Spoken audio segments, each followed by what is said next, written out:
and go inside, man. This is Tyler? Yeah. Tyler's good. Is he okay? Yeah, he's fine. Where'd he go down at? Right out here.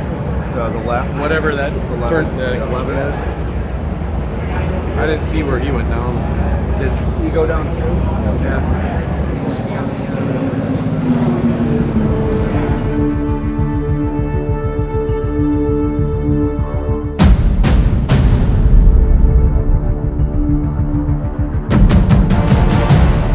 So at Laguna Seca, honestly, the results weren't what we wanted or needed, frankly. Luckily, we came out of it a point ahead in the championship.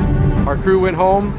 We had a short time period between races here, but we sat down and figured out what can we do to the bike, what can we do to improve the bike in this time frame that we've got. I'm confident that the bike will be better than it was at Laguna. We're here to race and win.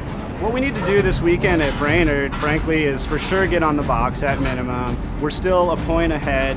We're fast enough to win. We're gonna need a little luck to get there, honestly, but we'll see how the new parts work out, and hopefully we'll be up there when the weekend's done.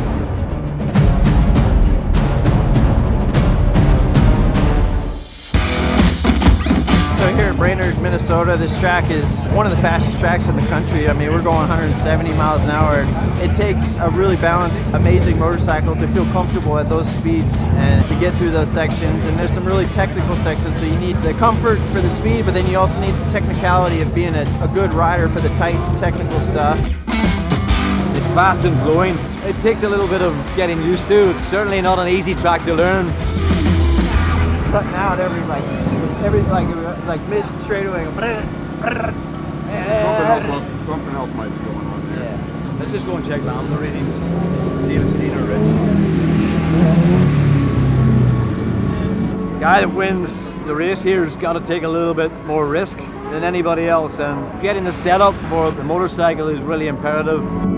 Now I can't make the apex. I have to scrub off too much speed. Scrubbing off way too much speed. You doing the same? On the exit, I have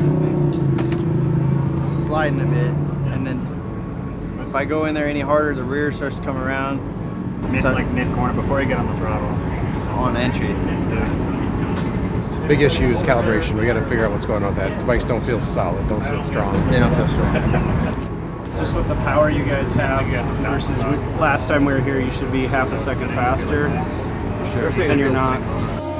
It's going to be about being consistent, getting a good start, and dominating the race, really. It's not about lap times, it's about position. This track's going to be racy, and I think we got something for this weekend for sure. The mental approach and the aspect of what it takes to go out and win these races, for me it's lion mode this weekend, and just using that killer instinct and not thinking about it and just doing it.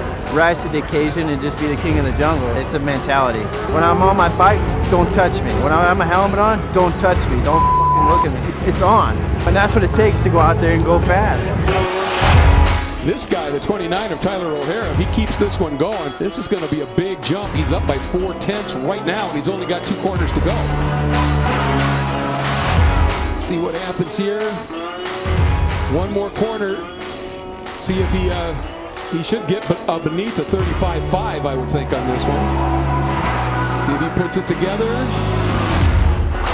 He does, a 35.436. Tyler O'Hara to the top, and the fastest lap thus far for the King of the Baggers. Qualifying went awesome this morning. Tyler had a killer lap. We did a little bit of tweaking on the bike last night, made a gearing change, a little suspension change, but nothing dramatic. And I think Tyler had the night to think on it, and he figured out what he had to do as a rider, and he came out this morning and just killed it. Making the improvements overnight, working with the team. Tyler's made a huge jump, which is great because he's in pole position at the minute. I'm hanging in the top 6 where we need to be to make the dash for cash, but we still know we need to make improvements as well. And I got to be a little bit more committed in sector 1. I know that part of it's me as well. There is a look at Tyler O'Hara, who will be starting on pole for the Mission King of the Baggers Challenge in the run for $5,000 winner take all here at Brainerd International Raceway. Well, lights are on. When they go out, we're green. Challenge is underway. Oh, down goes O'Hara. Tipped it down. He's right up. Goes away and there's nothing he can do. Did he clip that Kyle on the curve? goes down. Oh, Kyle Wyman. I said he wouldn't know that he was down, and he's still going to be pushing hard. Rear end, high side. for the Mission Challenge, then, you know, he was out there in front having too much fun, maybe, and me and the guys got some work to do on the bike tonight, but everything looks fixable, feeling good for tomorrow. The Dash for Cash, it's all out, high intensity, all or nothing race. Clipped the curb that I've been missing all weekend, and it was one of those technical corners that just caught me out, and I'm okay 100%, ready to go race for tomorrow. We got that out of the way, and we're pushing the limit on these bikes. We're defying odds, we're defying physics. It doesn't make sense how fast we're going. We're 4 seconds off of the super bikes, for God's sakes. We know where we're at. We've got to warm up tomorrow to shake down. Other than that, I'm ready to go race. So it's Sunday at Brainerd, race day, right? So everything else doesn't matter. We got to do well today. We got to be at least on the podium, if not win this thing today, if we're going to take the championship. So a lot on the line today. It's down to the riders at this point. The bikes are fast enough. The guys at S&S, Jeff Bailey and team, bike's good, Tyler's good, Jeremy's good. We got to go throw down. So here we go, Mission King of the Baggers. Tyler O'Hara from pole. This championship, we talked about it is so tight. Every lap makes a difference now. Kyle Wyman looks like he's going to try to go around the outside, but it's going to be your pole sitter who has position as they head off onto the very fast part of this racetrack. And now it looks like Travis got underneath Kyle. I think it's Bobby Fong. Oh, Bobby Fong? Yeah, I think it's Bobby Fong that went up underneath Kyle Wyman. And we're going to look in the background here. You see Kyle Wyman sitting up, Greg, and then you're going to see a bike come into the scene. That is going to be the 87 of Patricia Fernandez. We saw her crawling away. We're now under red flag conditions. Well, my thought, Greg, is, you know, Kyle had sat up and gone out to the right, and maybe if there was any kind of fluids or anything on the ground, Patricia could have hit that, because it didn't look back. Yeah, I was trying to hear what he said. Yeah. So there could have maybe possibly been some stuff dropped onto the track, and Patricia comes in to that that left-hand corner on the right-hand side of the track and hits some fluid possibly. So there goes Patricia Fernandez, big crash. You can see Kyle looking back. So the bike is laying there, but unfortunately for Kyle Wyman, he's been disqualified from the race. 5 laps now for this one.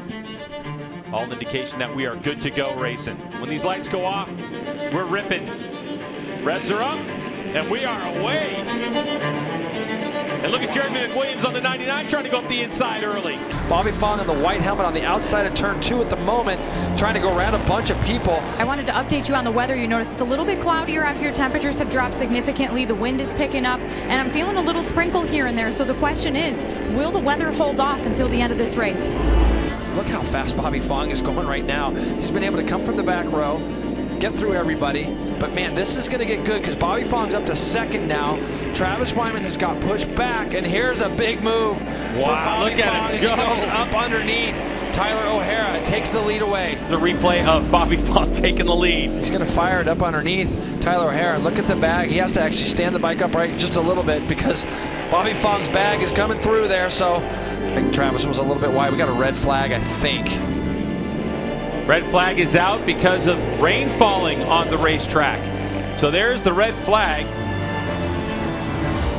And we were looking at 2 laps to go in this race. I mean, it was a good race. Unfortunately, they cut it early. It would have felt better if we would have raced the full distance, then the real winner would have came out. But you know, I got to give it up to these guys and all the fans, and the Rolling Sands crew has been working their butt off, and S&S and India and everybody behind this program has been a big support this year. And this is why we race. This is one of the craziest race days we've ever been through. We had oiling track, crashed out riders, disqualified riders, scheduled delay, late start, race stoppage because of rain, all in one day. Most weekends you don't get any one of those. The good part is we went Indian 1 and 3. You have to be stoked about that. We got some work to do. We're focused, and we got to go get it done. We got a lot of work to do over the next month. We're going to go out there, learn the track, get ready, work on some of the things we learned this weekend. You know, going into the last race, pretty much it's going to be winner take all. I guess at this point in the season, going to be a tough battle right to the end. Kind of felt like I got robbed. When it was sunny, I had the pace and broke the track record and was dominating the weekend. And I still have another opportunity in New Jersey. We're going to go do our homework. S&S boys are the hardest working guys in the paddock, and we're going to come out swinging.